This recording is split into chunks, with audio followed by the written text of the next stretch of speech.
प्रचार करुछु कार्यक्रम स्वर मंजरी। आज एथिरे शुणन्तु भक्तिकंठ भिकारी चरण बलଙ୍କ जीवन और कृति संपर्क आधारित कार्यक्रमर द्वितीय भाग।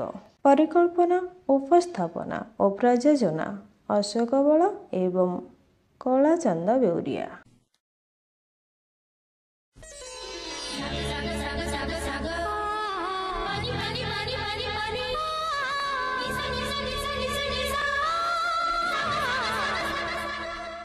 आजिर स्वर मंजरी रे शुणिबाकु पाइबे भावप्रिय गायक भिकारी चरण बलଙ୍କ संगीतमय जीवनर द्वितीय भाग।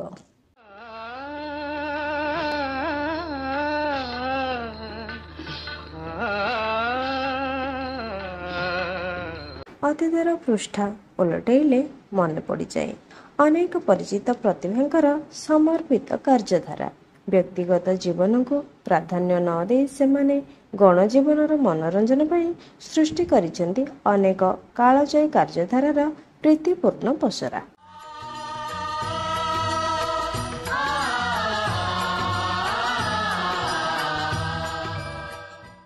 भिकारी चरण बल एतिकी उच्चारण करदेले मन भितरे संचरी जाए भक्ति भावर पवित्र मंदाकिनी।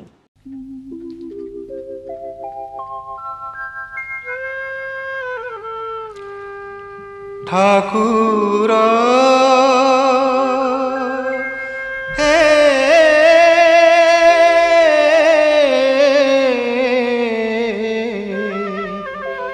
ठाकुर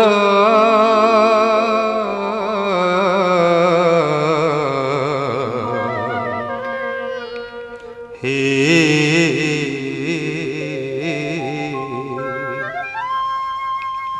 हटिया ठाकुर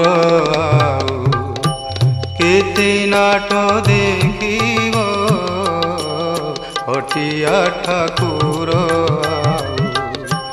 केते नाट देखिब हटिया ठाकुर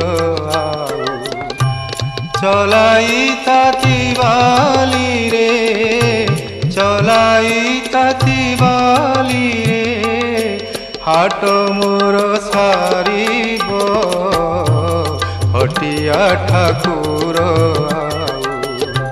केते नाट देखिब हटिया ठाकुर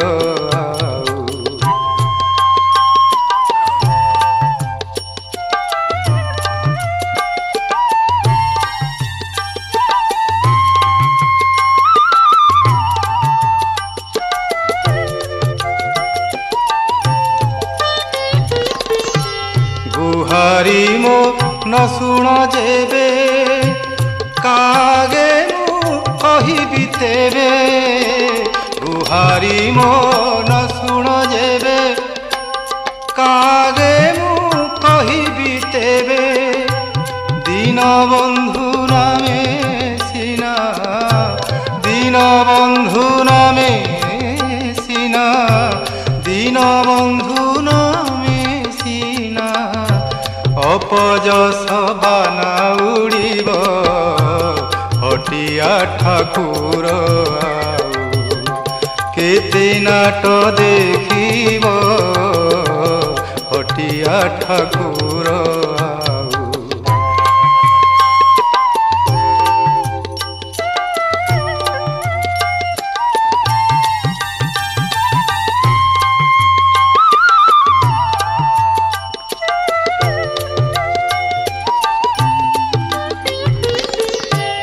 कलबल करुछ एते कि सुख पाउछ सते कलबल करुछ एते कि सुख पाउछ सते दुख परे दुख दाऊ दुख परे दुख दाऊ केते आउ किए सहिब हटिया ठाकुर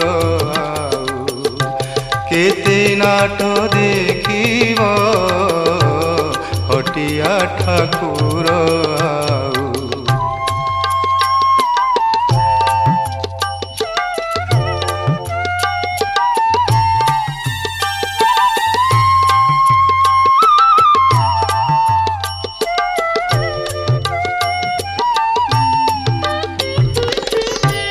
सबु शुणुछ देखुछ मने थाई कि न जानुछ सबु शुणुछ देखुछ मने थाई कि न जानुछ चेई सोईबा गुणटी चेई सोईबा गुणटी केबे आउ तुमे छाड़िब हटिया ठाकुर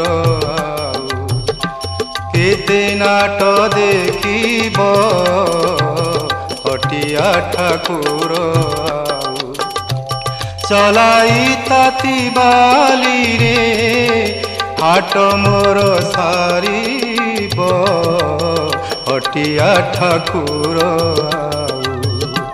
केते नाट देखिब हटिया ठाकुर भक्त आउ भगवान मध्य संपर्कर सेतुबंध हेउछि भजन और जनाण। जो भजन जेते भाव उद्दीपक तार प्रकाश एवं आवेदन सेतिकी जीवंत आउ संचरणशील।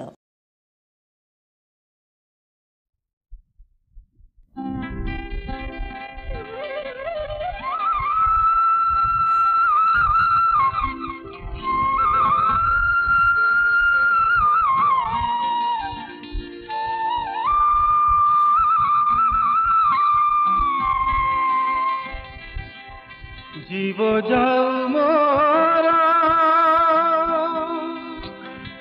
बड़ देउल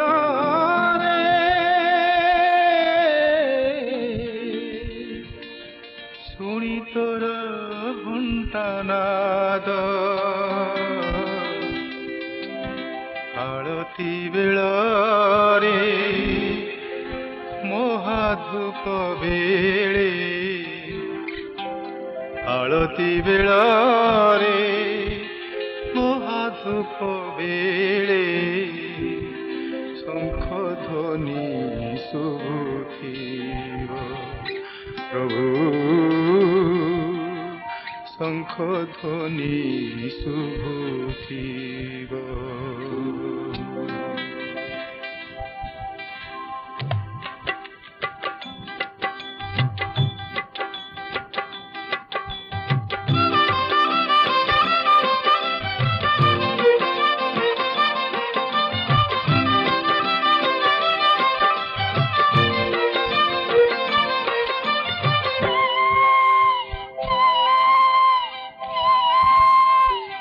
जीव जाऊ मोर बड़ देउल रे शुणी तोर घंटानाद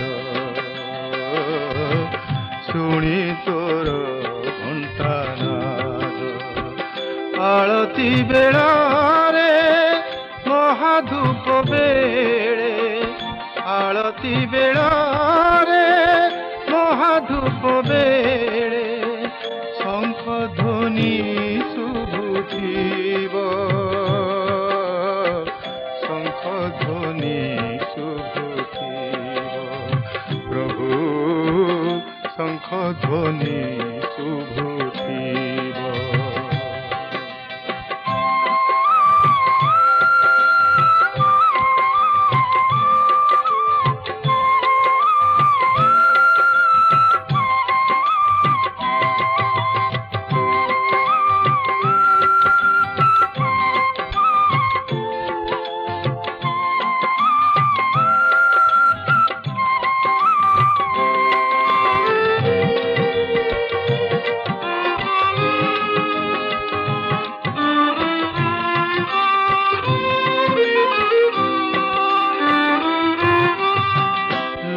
नाही मोर धन दौलत पाट मोठा सुना भार लोड़ा नाही मोर धन दौलत पाट मोठा सुना भार कणिके निर्मल्य तुंडरे पाइले कणिके निर्मल्य କୋଳରେ ପାଇଲେ ସେଇ ହେବ ଭାଗ୍ୟ ମୋର, ସେଇ ହେବ ଭାଗ୍ୟ ମୋର, ସେଇ ହେବ ଭାଗ୍ୟ ମୋର। ମରଣ କାଳରେ ଅମୂଲ୍ୟ ନିଧି ସେ, ମରଣ କାଳରେ ଅମୂଲ୍ୟ ନିଧି ସେ, ଧନ ସମ୍ପତ୍ତି କି ହେବ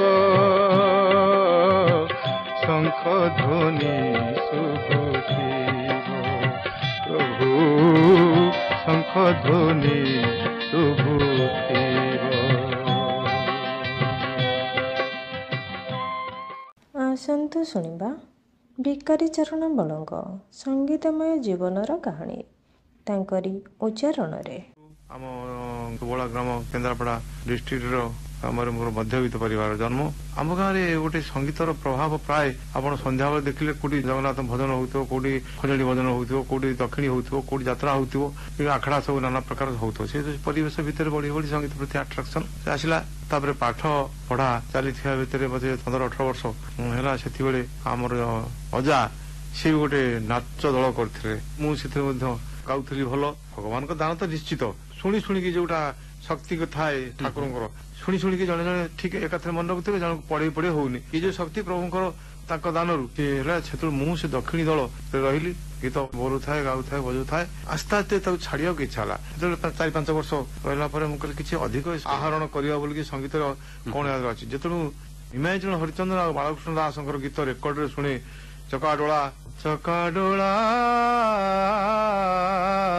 ବକାରୀ ଗୁହାରୀ ଶୁଣ, ତାପରେ ଦୀନବନ୍ଧୁ ଏଇଠି ବାଳକୃଷ୍ଣ ଦାସ ନିମାଞ୍ଚଳ ହରିଚନ୍ଦ୍ରଙ୍କର ପ୍ରତ୍ୟଜନକୁ ଧରିବା ପାଇଁ ଏସବୁ ଗୀତ ଆପଣ ଓଡିଶାରେ ମଧ୍ୟ ପଞ୍ଚବାଣ ସେ ଗାଆନ୍ତି। ସେତେବେଳେ ମୋର ଅଦ୍ଭୁତ ଲାଗୁଥାଏ। ମୁଁ ତ ଗାଁରେ ସହର ହିସାବରେ କଣ ଧ୍ୟାନ ଧାରଣା ମୋଟେ କଟକର ଭୁବନେଶ୍ୱର ନଥିଲା। ମୁଁ ଆଶ୍ଚର୍ଯ୍ୟ ହେଇଛି, ମାନେ ଏଇ ଯୋଉ ଗୀତ ଗାଉଛନ୍ତି ଏ ତ ମଣିଷ ନୁହନ୍ତି, ବହୁତ ଦେବତା। ପ୍ରଣାମ କରୁଥାଏ, ମୁଣ୍ଡୟା ମାରୁଥାଏ, କେମିତି କଣ ଟିକେ ସାକ୍ଷାତ ମିଳନ୍ତା, କଣ କଥା ଦର୍ଶନ ପାଇବାର ସୌଭାଗ୍ୟ ମିଳନ୍ତା, କୋଉଠୁ ଶିଖନ୍ତି କିଛି କିଛି ଅଧିକ। ସ୍ଥିର କଲି ଯେ ମୁଁ ବାଳକୃଷ୍ଣ ଦାସଙ୍କଠୁ ଶିଖିବି, କେମିତି ଶିଖିବି, କଣ କରିବି। କଟକ ଦେଖିନି। ଯାହା ହଉ ଆସ୍ତେ ଆସ୍ତେ ଆମର ସେ ଗ୍ରାମର ଜଣେ ଥିଲା, ସିଏ ବାବୁ ମୋର ସାଙ୍ଗ ହିସାବରେ, ସିଏ କଟକରେ ଥାନ୍ତି। କହିଲେ ଆସିଲେ ମୁଁ ବାଳକୃଷ୍ଣ ଦାସଙ୍କୁ ଚିହ୍ନା କରିଦେବି, ଆସନ୍ତୁ। ଆପଣ ଆସିଲେ କଟକ ଆସି ସିଏ ମତେ ବାଟେଇ ନେଲେ ଆସିକି ଜଗତପୁରରୁ ହେଇକି ବାଳକୃଷ୍ଣ ଦାସଙ୍କ ପାଖରେ ପହଞ୍ଚିଲେ। ମୁଁ ସାଷ୍ଟାଙ୍ଗ ପ୍ରଣିପାତ କରି ମୁଣ୍ଡିଆ ମାରି ଉଠିଲି। ସିଏ କହିଲେ କଣ କଣ କଣ କି? ମୁଁ କହିଲି ମୋ ନାଁ ଭିକାରୀ ବଳ, ଆପଣଙ୍କ ସାନ୍ନିଧ୍ୟ ଲାଭ କରିବି, ଆପଣଙ୍କ ସଙ୍ଗୀତ ଶିଖିବି ବୋଲି ଇଚ୍ଛା ଗୁରୁ ରୂପେ ବରଣ କରିଦେଇଛି। ଆପଣ ପୂର୍ବରୁ ମୁଁ ବରଣ କରିଦେଇଛି। କି ମୋର ପ୍ରାଣରେ ଆପଣ ରହିଲେ, ଆପଣଙ୍କ ଶିକ୍ଷା, ଆପଣଙ୍କ ରାସ୍ତା ବା ଆପଣଙ୍କର ଯୋଉ ରାସ୍ତା ଆପଣ ଦେଖେଇବେ ମୁଁ ସେ ଯିବି, ଆପଣଙ୍କ କରୁଣା ଲାଭ କରିବାକୁ ମୁଁ ଆସିଛି। ଏହା କହିଲି। ବହୁତ ସେ ଭଲ ପାଆନ୍ତି, ବହୁତ ଶିଖେଇଲେ। କହିଲା ହଁ ହଁ ମୁଁ ଶିଖେଇବି। ସେଇଠି ରହିକି ମଧ୍ୟ ଖାଇବାକୁ ଦିଏ। ମୁଁ ଅନେକ ବିନା ପାରିଶ୍ରମିକରେ ଶିଖେଇଲେ ମତେ। ପ୍ରଥମ ସେ ଶିଖେଇଲେ ସାରିକା ମତେ ଶିଖେଇଲେ ନୃସନ ସବୁ ସାରା କଣ୍ଠ ସାଧନ ପାଇଁ। ପ୍ରଥମ ଗୀତ ଜଗନ୍ନାଥ କିଛି ମାଗୁନି। ମାନେ ଆପଣଙ୍କର ସେତେବେଳେ ଯୋଉ ମାନେ ଯୋଉ ଭଳି ଭାବରେ ଗାଉଥିଲେ ତାକୁ ଦେଖିକିରି ବାଳକୃଷ୍ଣଙ୍କୁ ରାଜି ହେଲେ, ଉଦ୍ବୁଦ୍ଧ ହେଲେ, ଖୁବ ପ୍ରଶଂସା କଲେ ମଧ୍ୟ। ତାଙ୍କରି କରୁଣା। ମୁଁ କଣ ଶିଖେଇଛନ୍ତି, ସିଏ ତ ଯାହା ଶିଖେଇଛନ୍ତି ମୁଁ ତାଙ୍କର ପ୍ରକୃତରେ ପ୍ରିୟ ଶିଷ୍ୟ ବା ଭଲ ଶିଷ୍ୟ ହେଇପାରିଛି ନ ପାରିଛି ସେ କଥା ପ୍ରଭୁ ଜାଣନ୍ତି, ବା ତାଙ୍କୁ ସିଏ କାହିଁକି ମତେ ବହୁତ ଭଲ ପାଆନ୍ତି। ଭିକାରୀ ଚରଣ ବଳ ପ୍ରାରମ୍ଭରେ ବାଳକୃଷ୍ଣ ଦାସଙ୍କଠାରୁ ଓଡ଼ିଶୀ ସଙ୍ଗୀତ ଶିକ୍ଷା ଲାଭ କରିଥିଲା ବେଳେ ହିନ୍ଦୁସ୍ତାନୀ ଶାସ୍ତ୍ରୀୟ ସଙ୍ଗୀତ ଶିକ୍ଷା ଲାଭ କରିଥିଲେ ପଣ୍ଡିତ କୁଣ୍ଡଳା ଆଦି ନାରାୟଣ ରାଓ ଏବଂ ଡକ୍ଟର ସୁନୀଲ ଶତପଥୀଙ୍କଠାରୁ। ସଙ୍ଗୀତ ଶିକ୍ଷା ଲାଭ ପରେ ପ୍ରଥମେ ସେ ଜଟଣୀ ଫ୍ରେଣ୍ଡସ୍ କଲଚରାଲ ଆସୋସିଏସନରେ ମାତ୍ର 100 ଟଙ୍କା ଦରମାରେ ସଙ୍ଗୀତ ଶିକ୍ଷକ ରୂପେ ଚାକିରି ଜୀବନ ଆରମ୍ଭ କଲେ। ଏହାପରେ କେନ୍ଦ୍ରାପଡ଼ାର ଗୋକୁଳଚନ୍ଦ୍ର ସଙ୍ଗୀତ ସଦନରେ 1958 ମସିହାରୁ 1967 ପର୍ଯ୍ୟନ୍ତ ସଙ୍ଗୀତ ଶିକ୍ଷା ପ୍ରଦାନ କରିଥିଲେ। 1968 ମସିହାରୁ 1976 ପର୍ଯ୍ୟନ୍ତ କଟକର କଳା ବିକାଶ କେନ୍ଦ୍ର ଏବଂ ଏହାପରେ ଭୁବନେଶ୍ୱରସ୍ଥ ଉତ୍କଳ ସଙ୍ଗୀତ ମହାବିଦ୍ୟାଳୟରେ ସଙ୍ଗୀତ ଅଧ୍ୟାପକ ଭାବରେ ସେ କାର୍ଯ୍ୟ କରିଥିଲେ। 1969 ମସିହାରେ ସେ କଟକ ଆକାଶବାଣୀ କେନ୍ଦ୍ରରେ କଣ୍ଠ ପରୀକ୍ଷା ଦେଇ ଏକାଥରେ ବିହାଇ ଗ୍ରେଡ୍ କଳାକାରର ମର୍ଯ୍ୟାଦା ହାସଲ କରିଥିଲେ। ଆଚ୍ଛା, ଆପଣଙ୍କ ମନେ ଅଛି ଆକାଶବାଣୀରେ ଆପଣ ପ୍ରଥମ କରି କୋଉ ଗୀତ ଗାଇଥିଲେ? ହଁ, ସେ ମନେ ଅଛି। ରଥଯାତ୍ରା ଗୁଣ୍ଡିଚା ଦିନ ଫାଷ୍ଟ ପ୍ରୋଗ୍ରାମ ଆଜ୍ଞା ସେଥିରେ ଥିଲା ଲାଇଭ ବ୍ରଡକାଷ୍ଟ ଆଚ୍ଛା। ଲାଇଭ ବ୍ରଡକାଷ୍ଟ ସେଥିରେ ରେକର୍ଡିଂ ଆମେ 8 ଦିନ ଆଗରୁ କରିଦଉଛୁ ଆପଣ ମାନେ ସେମିତି ନଥିଲା Live ଗାଇବୁ broadcast। ସାଙ୍ଗେ ସାଙ୍ଗେ ସମସ୍ତେ ଶୁଣିବେ ଆଜ୍ଞା। ଲାଇଭ ବ୍ରଡକାଷ୍ଟ ସେତେବେଳେ ଥିଲା ରଥରେ ଠାକୁର ଥାନ୍ତି ଗୋଟେ 2ଟା ବେଳେ ରଥରେ ଠାକୁର ଆସିଯାଇ ସେତେବେଳେ ଥିଲା ଯେ ମୋର ପ୍ରଥମ ଗୀତ ଶ୍ରୀ ଲୋକନାଥ ପଟ୍ଟନାୟକଙ୍କର ଟିକେ ଗାଇବେ ପ୍ରାଣ ମିତଣି ତୁବାରେ ଚାହାରେ ପ୍ରାଣ ମିତଣି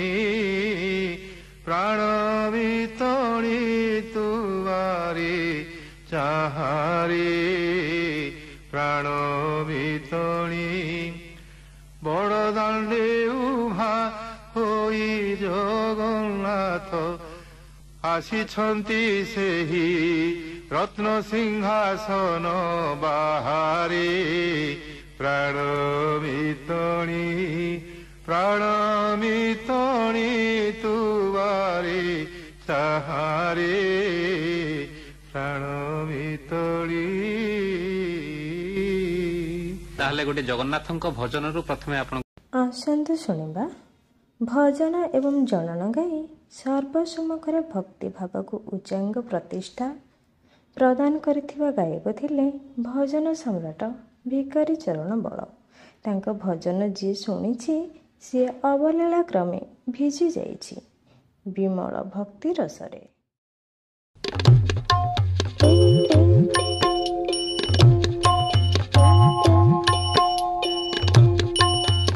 सत्य की जीव जीव वृंदावने जाई स्थान पाइब हे राधा गोविंद एही सुदया मोठारे थिब हे राधा गोविंद।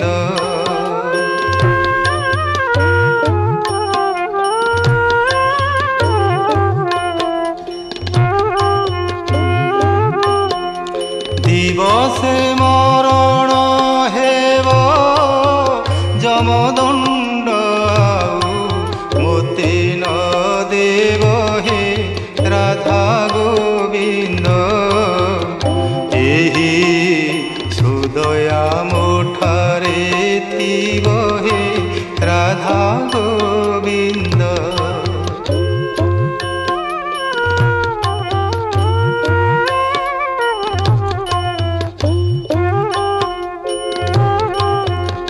बासी मोढ़ा मुनो हिरी तब नाम हृदे जपुण थिबी हे राधा गोविंद भव सागर तरिबी हे राधा गोविंद बंधु बांधव मोहरी चतुर्पाशे बसी थी बेटी घेरी हे राधा गोविंद यही सुदया थी बटी करी हे राधा गोविंद।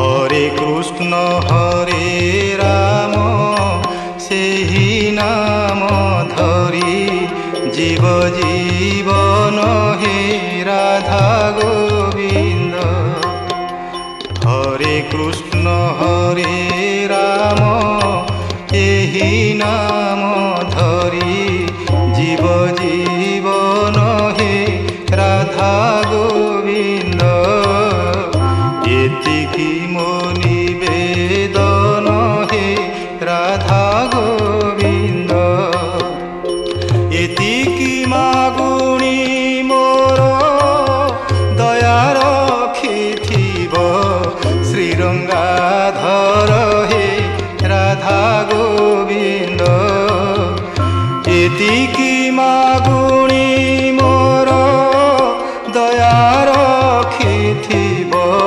श्रीरंगाधर हे राधा गोविंद कहे अच्युति पामर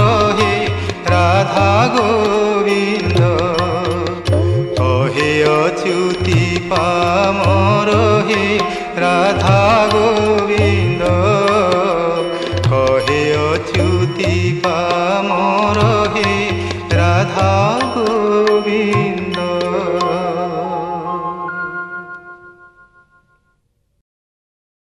ଭିକାରୀ ଚରଣ ବଳଙ୍କର ସଙ୍ଗୀତମୟ ଜୀବନର କାହାଣୀ ଆସରନ୍ତି ଯେତେ କହିଲେ ବି ସରିବନି, ଯେତେ କହିଲେ ବି ସରିବନି। ରସପୂର୍ଣ୍ଣ ସଙ୍ଗୀତ କଳାର ବାହକ ଏବଂ ସାଧକ ସାଜି ସେ ଯେଉଁ ପ୍ରୀତିମୟ ପୃଥିବୀଟିଏ ସୃଷ୍ଟି କରିଯାଇଛନ୍ତି ତାହା ଚିରକାଳ ମୁଖରିତ ରହିଥିବ ନୂତନ ସୃଜନକୁ ଅପେକ୍ଷା କରି। ଜୟ ଜଗନ୍ନାଥ ଭକ୍ତବୃନ୍ଦ, ଶ୍ରୀ ଶ୍ରୀ ଜଗନ୍ନାଥ ମହାପ୍ରଭୁଙ୍କ ପାଦ ପଦ୍ମରେ କୋଟି କୋଟି ପ୍ରଣାମ ଜଣାଉଛି। ଏଇଥିପାଇଁ ଯେ ମହାପ୍ରଭୁଙ୍କର ସଙ୍ଗୀତ ସେବା କରିବା ପାଇଁ ମୋତେ ଆଜ୍ଞା ମିଳିଛି ଓ କିଛି ମନର କଥା କହିବାକୁ ମଧ୍ୟ ସୁଯୋଗ ମିଳିଛି। କ'ଣ କହିବି, ଆଜି ଏ ସଂସାରର ଗତିବିଧି କାହିଁକି କିଛି ଭଲ ଲାଗୁନାହିଁ। କିନ୍ତୁ ଆମେ ଭୁଲି ଯାଉଛୁ ଯେ ଅନେକ ଜନ୍ମ ତପ ଫଳେ ମନୁଷ୍ୟ ଜନ୍ମ ମୋହି ତଳେ। ହେଲେ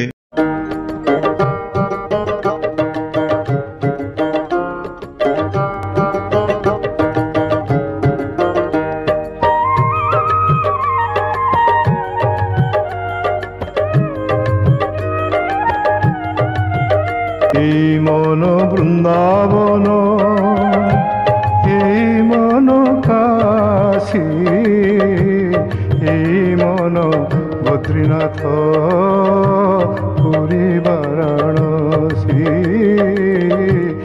এই মন বদ্রীনাথ পুরী বারাণসী।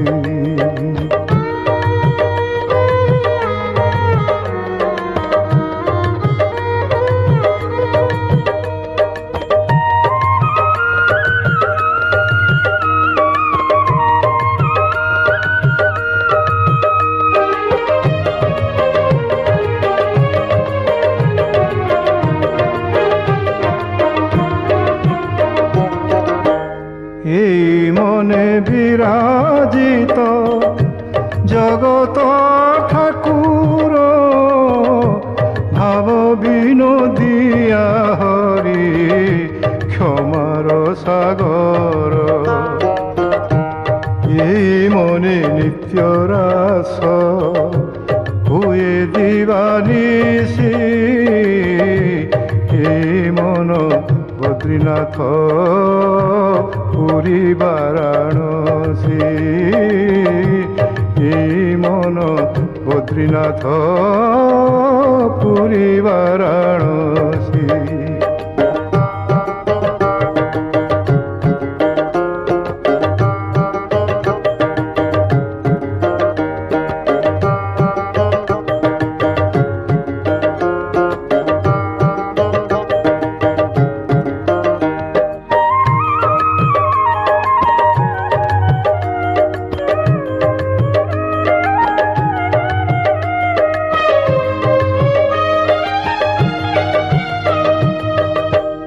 এই মনে কোটি কাম জিণা রাম রাজে, এই মনে নিশিথরে শ্যাম বংশী বাজে,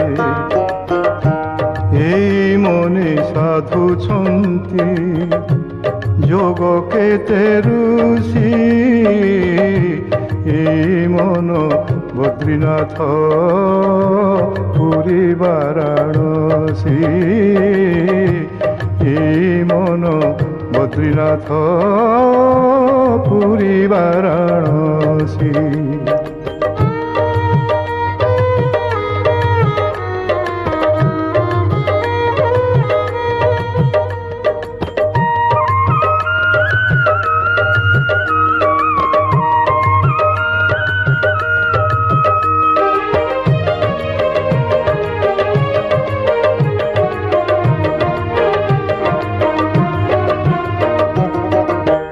নিজ ভিতরে তোহর বিজে নারায়ণ, তুকিয়া খোঁজুছু